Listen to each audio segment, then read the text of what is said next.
So Yeah, yeah, but I think one of the points I was trying to make with those videos is you know, like, there's the Air Force PA side of it, right? That's gonna tell you all the good stuff and, like, we're gonna build you up and blah, blah, blah.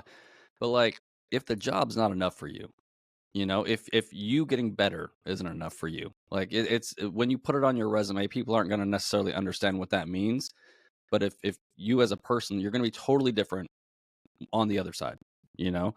But like if you're not going to be a Navy SEAL, you can't walk into a bar with like a trident lapel on your suit and people are going to be like, oh my goodness, I know what that is. Like, and if that's the kind of stuff that matters to you, if that extrinsic, you know, motivation or whatever matters to you, then this probably isn't the community for you. So that's all I'm trying to say is it's not that it's a bad thing. It's not that you haven't learned a lot throughout your career. It's not that I regret anything that I've ever done. Well, maybe one or two Yeah, things. I was gonna say, man, we don't have Career enough wise, time. you know. I hope you're not turning this over to me for input at any point. hey, I'm just gonna live to be learn. like, I'm gonna be Yeah, like, hey, man. but that's all I'm saying. I remember one time I was talking to my buddy that was a student of mine at Keesler the other day. And we're talking about this story again where I used to go to lunch with the students every once in a while. I'd go sit down in the chow hall with them and chit chat with them like they were almost human. Trent's not And just any dad; he's a cool dad. I try to be a cool dad.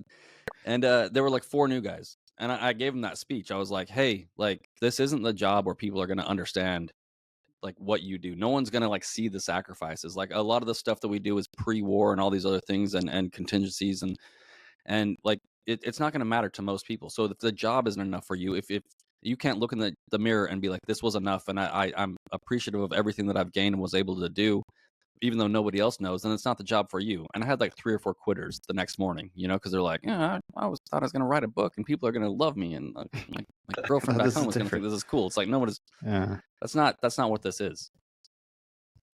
Yeah. So, but how do you sell it, Mark? So because Mark, I did want to say, even in the like our community, right? Like we work together in AATC. You are a go-getter amongst go-getters. And so like your like overwhelming personality and positivity is probably doing great things out there for the folks because you have a unique way of coming at people and winning them over. You're a human Jack Russell Terrier in every sense of the word. Like you're highly useful. Like those things were basically just bred to go into tunnels and route out like vermin that are like, you know, hundreds of vermin at a time. They're high energy. They're adorable first and foremost. You know, that's Mark Bunkley in a bow to me. I want to hit on something before you answer your question, Mark, and we'll come back to it. So remember the question that Trent just had is, you know, how do you sell it as opposed to going sad boy hours like Trent did? But you said something is you get accustomed you get accustomed to serving around all these people, and we say that as a big benefit, you know, and serving around such people where you look around, you know, you put yourself in that different environment. You're like, oh wow, you know, I guess it's not really that normal to wake up every day at 6:30 and shame yourself into a 2-hour gym session before work every single day. And you feel like a piece of shit if you don't go to the gym. You know, if you miss 3 days in a row, God forbid, you know, sometimes weekends happen, travel happens, whatever. But on that third day, when you're not going to the gym, you're like, what is my life? Am I even a good person anymore? But you get used to that because you surround yourself with it. I remember we were in Philly during our pipeline. So we're cones, we're on our rotations, and we 3 of us go to this CrossFit gym. My friend Chris and I have been going hard at CrossFit because that was the time, like it's 2005, 2006 or some shit a lifetime ago. So we go, we're, you know, going, and we bring our friend Michael. Michael is a Samoan dude. He's still in. What's up, Toa? We go through this workout. And Chris and I are shaming Michael because Chris and I are battling for like the number 1 spot. And we're shaming Michael as we're working out because we're just like, oh, he never really got into good shape. He was just a Samoan dude. So he's just like, you know, thick. And he would just absolutely crush, but we would make fun of him because he was just like a blank slate of a human being. It was funny as shit. Well, Chris and I talk crap and we do well on the workout, whatever. Place 1 and 2. I think I won that workout. He won the next one, some nonsense. That's how it was. But Mike placed 3rd and we clowned him. Well, we realized Mike absolutely blew the doors off of every one of their top tier athletes in their gym, in this CrossFit gym in Philly. And it made I laughed because I was like, you forget, like we clown Mike because we tell Mike he's not as fit as the fittest dudes on the team. You compare him to the normal population, Mike absolutely beat the brakes off of everybody during the CrossFit workout. But you forget because you surround yourself with such good people all the time that you're like, oh, wow. Like this person, you know, I was joking about working with geniuses, but TAC P guys with multiple degrees that enlisted because they wanted to do the job and serve in the Air Force, and guys that held business positions as CEO, all the way to dudes that lived in their car. Like, these guys have a drive, and you surround yourself with all these people that are so freaking good. All right, sorry, Trent. Where are Back we to your going? question. No, it was a complete derail because we were talking about Sad Boys, and then I remembered the story from Phil. I even wrote a note to tell the story on the podcast because it's a good story. But we had asked Mark, Mark, how do you package it? Because you know things 13 years in, the things that you've seen, throughout your TACP career field. It's hard to look at somebody and go, it's all great. Uncle Sam wants you. Get in now. You got to be like, hey, you should get in, right? But here are all these other things. That's kind of how we do it. How do you do it? Yeah, great question, guys. So you'll see how the Air Force talks to people when they go to schools and events is vastly different than how we need to target and market the special warfare crowd.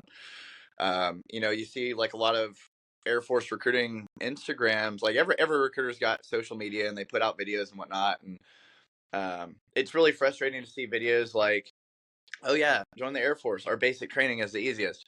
Join the Air Force. We don't work. Join the Air Force. We work a 9 to 5.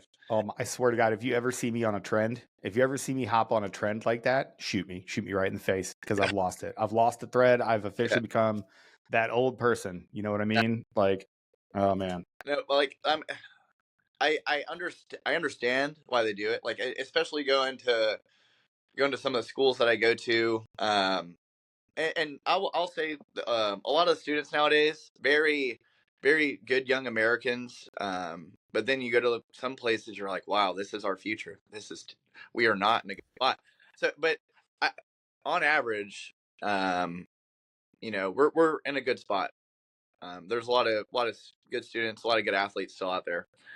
But yeah, how I sell special warfare, at an event, I'm myself. I'm energetic. I go to events that target our crowd: wrestlers, jiu-jitsu, MMA fighters, runners, swimmers, water polo, athletes, people that are competitive, people that are go-getters, and the kind of Social rejects. Social, individual sport athletes that don't have to interact with people all the time and are typically on the scale. Okay, got it. Wow, I'm right here, Mark. I can hear you. People, did you have a good upbringing? I did. Warfare is not for you.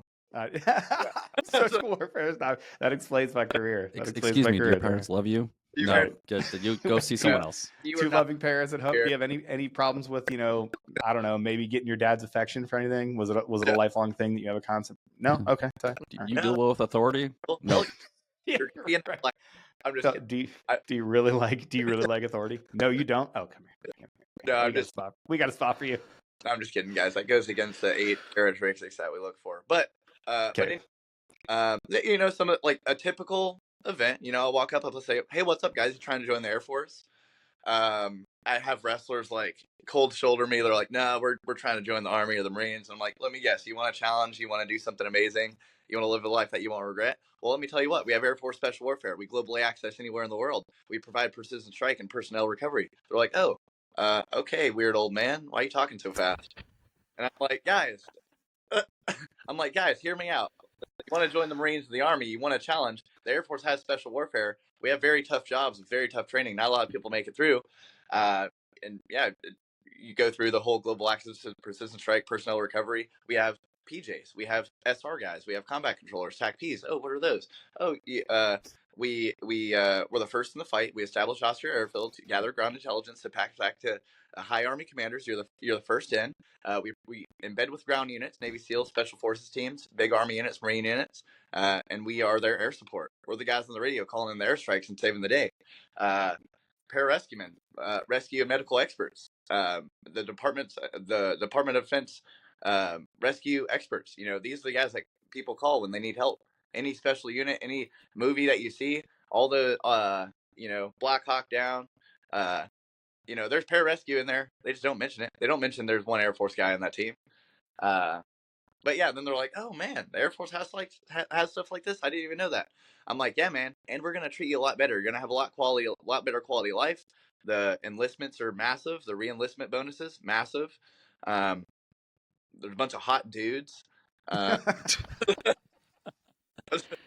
I mean, no, hey, there's no true state. We had a shout out to Hot Kyle. Man, we had a Hot Kyle on our team. He was so good looking. We had to call him Hot Kyle. He was disgustingly hot, and he was so hot, by the way, that we'd be at big team parties, and we'd be like, "Oh, there's Hot Kyle," and the nerve of one wife one time was like, "I don't even think he's that hot." You know who got mad? Every dude The on whole that team. team. Yeah, The whole team was like, what are you talking about? Look at him. Look at him.